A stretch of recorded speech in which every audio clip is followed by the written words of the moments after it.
What kind of coffee are you having? I'm having a long black, but we're still talking to no one yet, so we might have to tell everybody that again okay. later. I'm having my long black with a bit of milk. Yeah. So it is 10 o'clock, which is generally time for our second coffee for the day. That's right. We do love our coffee, so that's awesome. Oh, gee, it's Just nice outside. Waiting for a few people to jump on. And I was actually just listening to one of my friends in Hawaii. She was having a live stream. She was chatting about self-care, which was really good, which is something we're going to talk about this morning. Here we go. We are there. Oh, hello, Phoebe Baker. Hello, Lauren Bell. Good to see you guys. What are you doing? Is anyone having coffee apart from us? Let us know if you're having There's coffee. A few people on there. Now, look, if you are in our Facebook group, if you're looking on from the Facebook group, you'll need to click on the little link I just shared in there so that we can know who we're talking to. Right? Otherwise you get this Facebook user. Right? Hey. And we don't know who you are. Because it's a private Facebook group, it asks you to do that to authorize Restream. So if you can do that, that'll be really helpful. Just click on that link I just shared then we can talk in the chat properly. Okay, Phoebe says, I need Andrew to make me a coffee. So that's Phoebe. Still hasn't. So you just have to change and click on that little restream and put your name. Okay, yeah. Someone's eating mac and cheese. Mac and cheese. I do love a good mac and cheese. I would love mac and cheese. I would really like it. So this is the link. I just put it in there. So you just go to chat.restream.io/Facebook. It authorizes Restream to see your name and share it in the group. Yep. Normally, if you're just on the Facebook page, we can see that. So let's see who else is on here. So normally we do coffee with the Cartledges in like on Zoom or Google Meets or whatever we're using right now. But we thought today we'd do it this way because a lot of people find it hard to find the link. So we just went, let's do it this way this morning. Yeah. And we wanted to talk about a couple of things. Today, but we'll just wait a couple more minutes till a few more people join us. Tell us what you're up to today, everybody. What are you up to? What are you doing? Is anybody going to have lunch out today? Someone just finished their walk. I'm going to guess that's Kendra. No, Kendra's just she must be watching. Kendra's actually got her name on there. Okay, someone just finished their walk. Maybe that's Jason. It might be. I'm guessing that's Jason. I'm not sure. We'll have to figure it out. So I'll have to go back to the page to find out who's in there. That's okay. We're working it out. Andrew is just fiddling with everything. And Rachel can't keep up. It was Amanda Ashton. Just finished her walk. All right, guys. So there is a link in the chat. If you are on the Facebook group, then jump on and type that in. Yeah. And that's, as Andrew said, just because it's a private group, so you have to actually go in and put your name if you want your name to come up and if you want us to know who we're talking to. So yeah, I reckon Lauren was eating the mac and cheese. I reckon Lauren was eating the mac and cheese. I'm jealous because I do love mac and cheese. Okay, and Kendra just finished training, she said, at the gym. That's awesome. I haven't done that today yet, but Andrew and I are actually we decided today that we're going to go for a little bit of a walk afterwards. Yeah. Going to go to the Grampians and do a little bit of a hike or something. You might need some different shoes than these. Currently wearing my slippers, very dirty little white slippers. But yeah, we're going to do that later on today. So Kendra can have 10 people do a PT session outside. That is really, really apparently. good. So that's good. At least it's outside. I should go again, Kendra. I have to tell you what, the amount of whinging that happened last time. I've actually been, I have been doing quite a bit of training at home. I've had a little bit of help from Jeanette Kenny. She's given me a few things to do while we were in lockdown, which is good. And I'm feeling good and I'm committing to it, which is awesome. But hey, this morning we thought we wanted to talk on something, and I know it's kind of weird because we're out of lockdown. Yeah.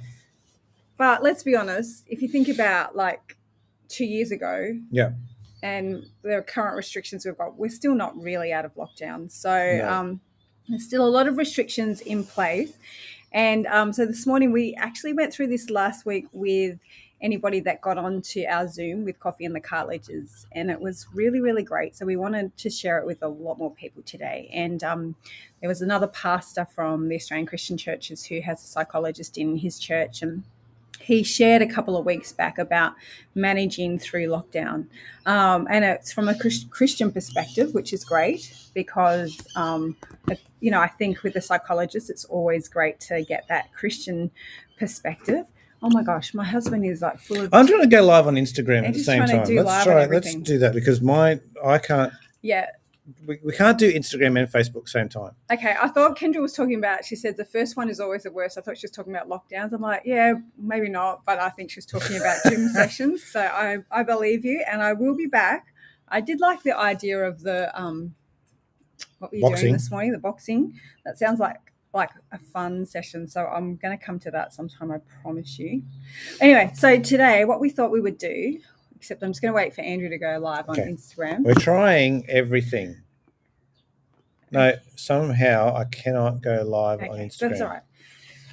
Anyway, on our church one. So we are going to talk just for a few minutes this morning on managing through lockdown. As I said, this comes from a Christian psychologist in Melbourne who obviously is living through this right now. Yeah, and even though we are now not necessarily in lockdown, we don't have any reason to leave the house. Like we don't need a reason. We've got more than 5 reasons, is what you're saying. Yeah, we've got a bazillion reasons to leave the house. Which, believe me, I'm going to take every one of those reasons to leave the house.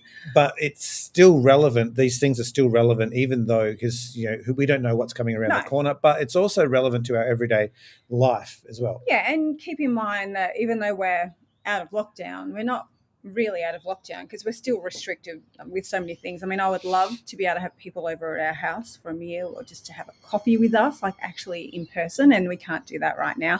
And things like that are really important to me. So I still feel like there's still things that are restricting us. So these keys are really good. I think I'm not sure about this, but maybe we could try and do coffee with the Cartledges live next week, like in person. We could do that because I reckon there's a way we could make it work. We've got an outdoor area. We've got a registered cafe at the church. So we might be able to do that. We might have to get people to register. Yeah. Because we can only have a certain amount. But we could definitely do that next week. So we're going to make that work.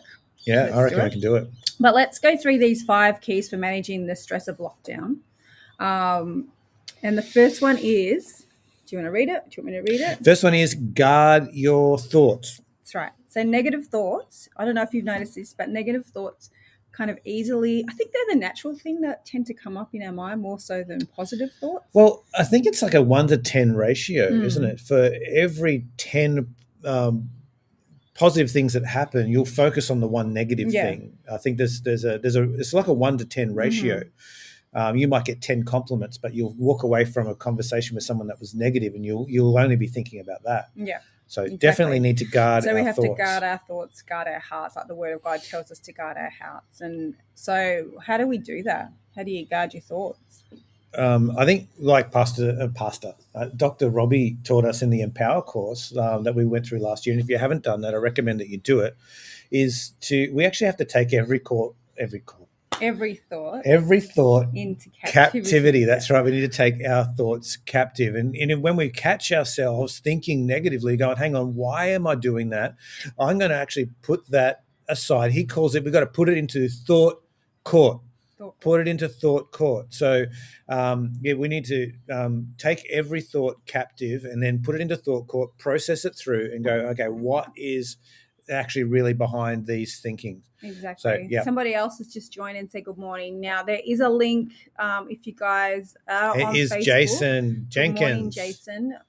You're just coming up on our restream as Facebook user, but we can see you there. There's but the link click again. On that, you can put your name in and have a chat to us. And Jason was on with us last week, and we had the best chat with Jason last week. Oh, it was great. About this, there was only like a few of us on last week, but we chatted about the 5 ways to manage stress during lockdown. So number 1 is guard your thoughts. Number 2 is to be proactive with your thinking. What do you mean? Proactive? Like I know about being proactive in certain other areas, getting ahead of things. But what do you mean with your thinking? Being proactive with your thinking could be counting your blessings. So actually, and I'm not going to sing the song, but there's a song around at the moment. It talks about counting your blessings. But, actually looking at the situation you're in right now and going, you know what, things might not be exactly what I planned. I know for Kendra, you guys have had to, cancel numerous holidays, which is really tough. And we did that last year, and I know lots of people are dealing with all sorts of things. But I think in the midst of that, going, okay,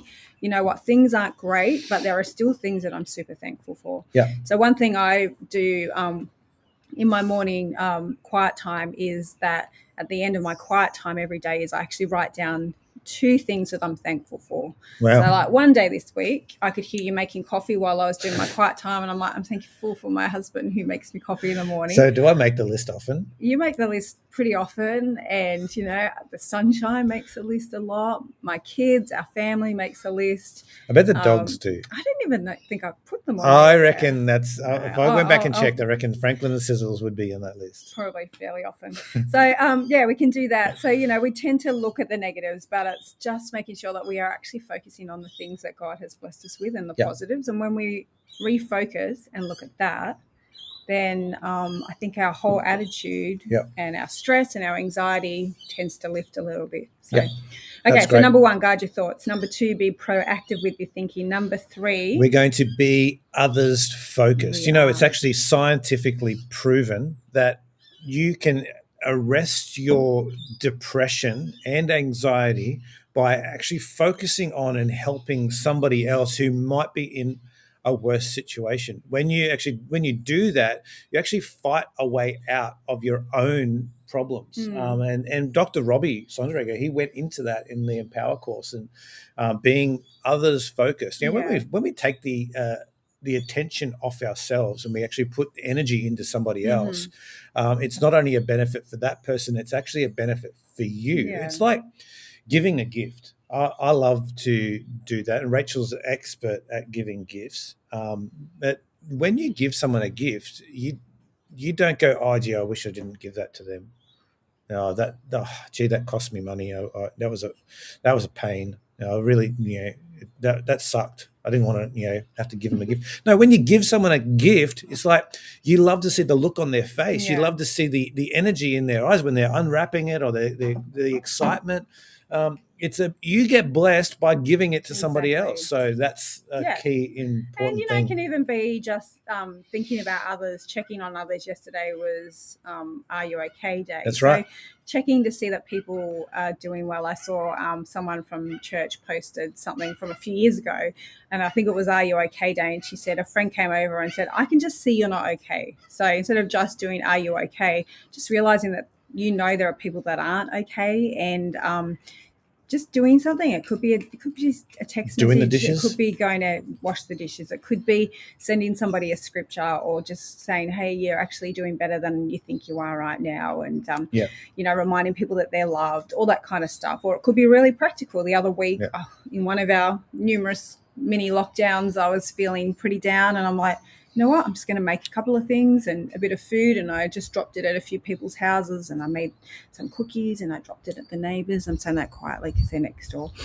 Things like that you're like, it's so good when you do things for others. Okay, so we've done guard your thoughts, be proactive with your thinking. Actually, sorry, with Are You OK Day, I also sometimes like to rearrange the letters in that, and instead of just "Are you okay?" I like to be positive sometimes with it and say "You are okay."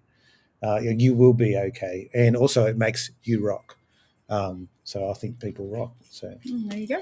Okay, anyway, that's just mine. Because I know not everyone's okay, but have somebody actually go, you know what, you will get through this. You'll be okay, and you rock. People need to know that they're awesome. That's very clever. And you're all awesome. All of you who are watching right now, you are awesome. Okay, number 4, and I was on a live with one of our friends in Hawaii this morning, who's actually, I just didn't realize, but has just actually had COVID. And so she's recovering from that at the moment, and she was talking about some of the self-care that she's trying to incorporate into her life, and she's very busy. They've got a big family, and she's got her own business, and her husband's got her own business, and they're very, very busy. But she was just talking about how important it is to practice some self-care. So self-care, I think often people think of self-care as going and getting your nails done, and that's fine if that's what you love. I'm not a big nail person. My nails don't look great. But, self-care is not necessarily going to the beautician, although they're open again. And if you love doing that, you can definitely do that. Andrew's gone and had a haircut. Oh, my gosh. It feels amazing to go and get your haircut. It's really good too. Yeah. But self-care is just something that you go, well, what's something that I can do for myself? What is something that I love? So self-care could be, I love to read. Like, I absolutely love reading. I've got a pile of books here, but I love to go to bed at night and just spend a bit of time reading a book. Like, to me, that is something that I love to do. What's something you love to do? Well, I was just even thinking about when we came home yesterday, I heard some music. I'm thinking the neighbours have got some music going, or it must be pretty loud. But anyway, it was Chloe who was out exercising and doing some sort of quiet, just laying on the grass and out in the backyard and listening to some music. And okay, that's self-care. That's looking after yourself. But for me, I think self-care, if you don't do it, and then all of a sudden you do it, you realize what you've been missing. You kind of liken it to, like this morning, I was talking to the hairdresser who's cutting my hair, and I was saying it feels like you've been out bush for a week without a toothbrush, and then you come back and you've had a shower and toothbrush, and you just feel amazing. Really, it feels really good. Yeah. But that's what self-care is like. If you don't do it, and then all of a sudden you do it, you go, oh, why didn't I do this sooner? So you've got to look after yourself. And I know Kendra will agree with this one. Self-care is not just doing the things you love. It's also maybe doing things that are good for you. So, I know for Andrew and for Chloe, they are night owls. So the whole idea of going to bed early, particularly for Chloe, is not something she loves, but it's actually good for her to get enough sleep. Yep. Same with exercise. We don't always love doing it, but it's really good for our body and it helps us to look after our body. Yep. So exercise and sleep and eating well, really, really important as well. Yep. So, doing those things, but also then going, having some time that you set aside to do something that you like and you enjoy. Like, it's getting warmer now, so Rachel and I will be getting the paddle boards out pretty soon and getting on the river with that. That's something that we enjoy to do. Love just even going. For me, some of my self-care is going down to one of the local cafes and sitting and having a coffee.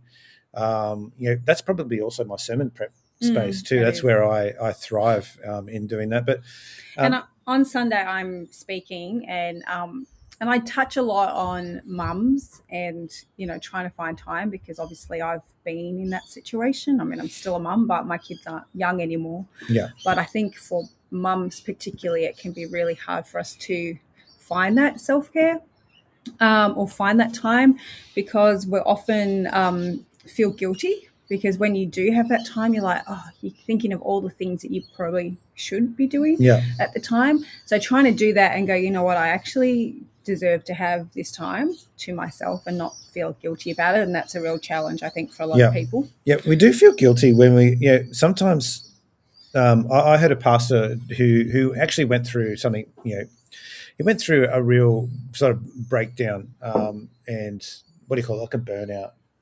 And he came to the point where he had to go through the whole process of, getting back to where he was at strength. And he taught me something that, as soon as you're doing something that feels a little bit selfish, as long as it's not constantly and all the time, but then it actually gets to the point where it's good for you to do something that's a little bit selfish. Because we're so often, as parents, as pastors, we always, you put other people first a lot. And it's okay to go, hang on, no, I need to prioritize my health. Because if we constantly just take on everything of everybody else and we don't prioritize our actual, spiritual, emotional, physical needs and time to recuperate, then we're not going to have anything to give anybody else. Okay, so what have we got? We have number 1, guard your thoughts. Number 2, be proactive with your thinking. Number 3, be others focused. Number 4, practice self-care. And number 5 is enjoy some quiet time. Now, you are much better at this than me. I am. Yeah, so because when I want quiet time, I want quiet time. I don't want distractions, but you can quite happily have your quiet time with dogs bouncing on you and around you. And for me, if I'm going to have quiet time, I need everything to be silent. I think for me though, I generally don't do my quiet time when anybody else is around, and I get up early for my quiet time. So by the time you get up, and this is not a negative, everybody else in the house... Are you throwing me under a bus No, right now? everybody else in the house is already up and the dogs are running around and doing whatever they do. But it is challenging to find, particularly in the season when kids are at home and doing school from home, and often both parents are home and working from home. And for us, we've got adult children, and they're generally out all the time, but right now they're home. So you've got a lot of people in the house. Now they'll be out again. So you've got a lot of people in the house all the time. So actually finding a quiet time is actually hard. Yeah. But again, you have to listen to my message on Sunday, because I'm going to talk a whole lot about that. It's really good. Yeah. But yeah, just trying to find a quiet time. And one thing the psychologist says here is it is important, even when not in lockdown, to remember to be present where you are. And a great quote I once heard is, wherever you are, be there. Yeah. And I think that's the thing with your quiet time is, I feel like I'm actually talking my sermon for the weekend, and I don't want to spoil it. Don't do it. But the thing is, you might even be in a quiet place, but your mind is not necessarily in a quiet place. Yeah. So even if you go and you sit, somewhere down near the river and it's quiet, you still have to learn to quiet your mind, which is actually sometimes more challenging than quietening your children. You can give your kids a lollipop or something. Kendra says her quiet time is running. You know what I mean, though? You can give your kids a lolly and they might be quiet for a few minutes or something, but when you just go and you're alone in your own thoughts, sometimes that is actually really hard to quieten your own thoughts. So I think that's something we have to try to be present. Yeah. Be wherever you are, be there. So be in that moment, be present. And for me, and this is my thing, is that I need to make sure that this is not more present than this. Yeah. And that's a challenge. I mean, these things take over our lives. It's we never used to have these. I never had one of these growing up. I didn't get a phone until we were dating. Mm-hmm. I didn't get one until I was having a baby. Yeah, I got a flip phone. And then the only game that you had on there was Snake. Mm. Who remembers the Snake game? Look, these things can take over our life, but now our whole life is on this thing. Yeah. You've got our Facebook, our Instagram, your emails, you got your text messages, your phone calls, you got FaceTime. Your whole connection to the outside world is now in this little box here. Yeah. And it can just ruin everything. So I think there's definitely got to be a time for putting phones away, technology away, and going, right, well, I'm going to focus on what's right in front of me right now, and that is my family. And when our kids were young, we and they got their first phone, so they wouldn't have been that young, but teenagers, and they got their phones, we actually put in place at 8:00 at night, we had a charging station, and we're like, okay, everybody's phones in the charging station, you don't need them again tonight. And then as they got older and they paid for their own phones and then became adults, we obviously couldn't really control that as much anymore, so we stopped doing that. But I think Andrew and I stopped doing that as well. Jason said he loves Snake. Yeah. But I think the thing is, I've been really intentional in the last few weeks of actually putting my phone away earlier in the evening again. Yeah. And the thing with Andrew and I is we get phone calls and text messages from people, like emails, all the time. Yeah.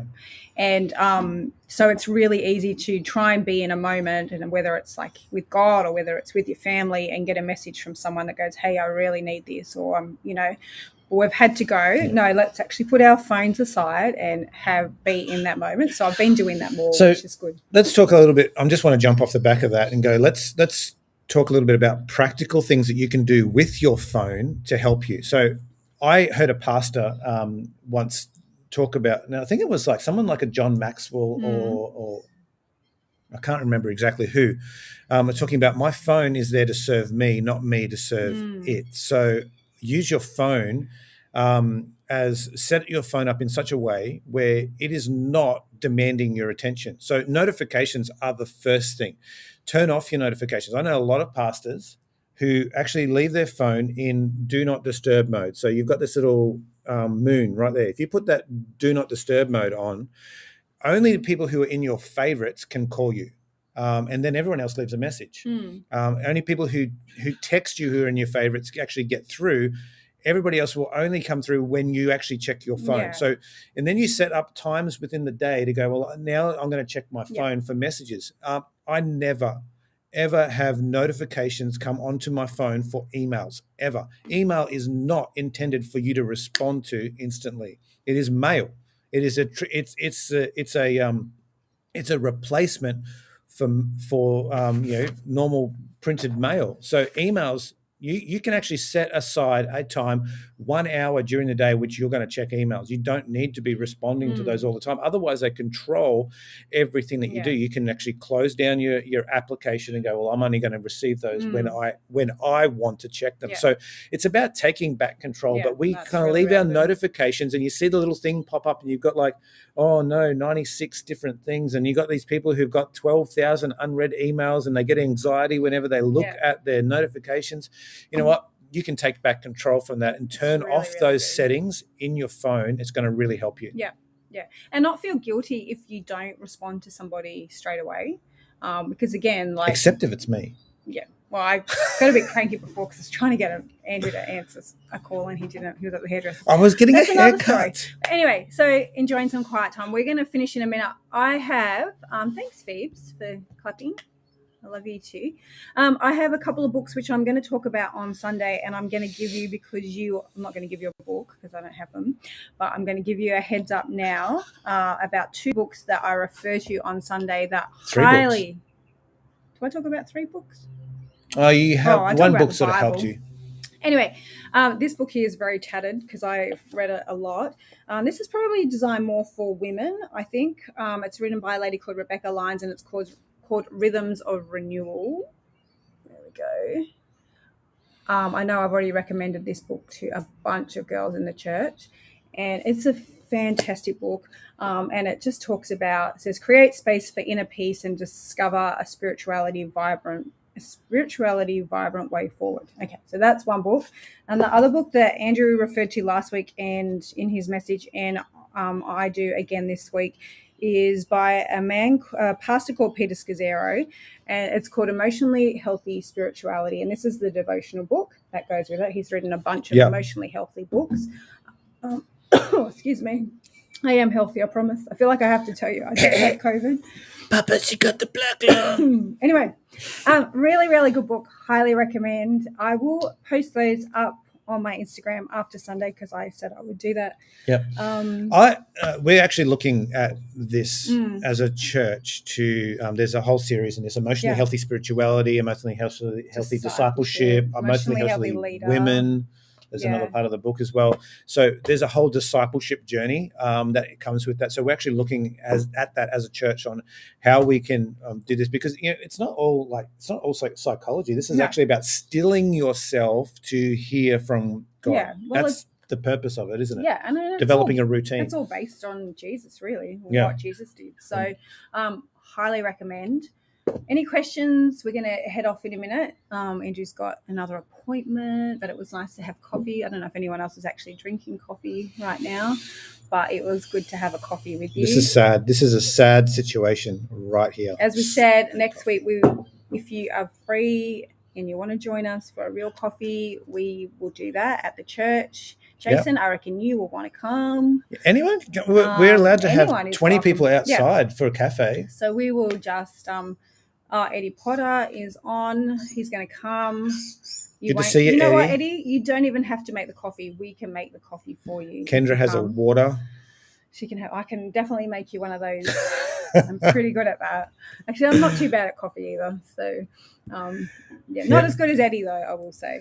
Eddie and Leaf, they do a fantastic job. Do a great job. So, all right. Well, we're going to head off. But you have a fantastic day. We cannot wait to see you Sunday. I am speaking, and I'm actually really excited about this message, and I know it's going to speak to a lot of people, and it spoke to me as I was writing it. So we look forward to seeing you on Sunday. Whether you're watching this live or whether you're watching this a little bit later, you have a bit of a thing, go through this again. There's lots of good tips in here on actually being proactive. So these are not just things that we're talking about just for lockdown. Can I just do one more thing really, really, really quickly? If you get onto our Instagram this morning, you will also see Dr. Robbie is doing a workshop. Do we have the link for September that? 14th I'm going to put it in here. September 17th. I am going to drop it in. It is called Turn Worry into Wisdom, 5 Practical Ways to Thrive. That's a hard word to say sometimes. I'm copying the link. In uncertain times. It's on Instagram. It's on Facebook now. The link is on there. The link is also on here. I think it's $28, I'm pretty sure. US, I think it's a US thing. I'm not sure. It's actually a really good investment in turning if you struggle with worry, like if you're laying awake at night, you need some practical things, jump onto this link and register. That's happening next week. Yeah. So next Tuesday and Friday, I believe. Yeah. So one's 9 o'clock at night for everybody that is a night owl, and then one's 9 in the morning for anyone that's an early bird. Yeah. But even like for your family, I think if you've got teenage kids, this would be really, really awesome. So you could get on as a family and watch it together. Yeah, a lot of teenagers have really worrying about things that they should never have had to worry about, that we didn't have to worry about as it's like comparing yourselves online. Yeah, exactly. We didn't even have online. So many things. So anyway, we are going to let you go because we've said about 3 times that we're going to let you go. Thank you, Kendra, for showing up, and thanks for the lovely chat also. You have a great day, everyone, and we will see you really, really soon.